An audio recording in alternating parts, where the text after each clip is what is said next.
पेड़ माँ के नाम, एक पेड़ माँ के नाम, एक पेड़ माँ के नाम, एक पेड़ माँ के नाम।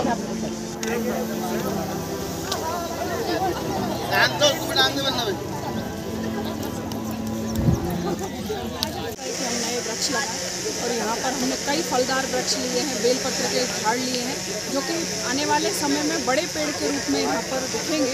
तो निश्चित ही उनसे पर्यावरण को लाभ होगा। तो पर्यावरण को बचाने के लिए, पर्यावरण को शुद्ध रखने के लिए ये हरियाली महोत्सव मनाया जा रहा है, जिसमें यहाँ पर स्कूली बच्चे, सभी हमारे पार्षद भाई बहन, सभी MIC सदस्यगण, हम सभी लोग एकत्रित होकर यहाँ पर झाड़ लगाए। कितने पौधों का रोपण किया गया है?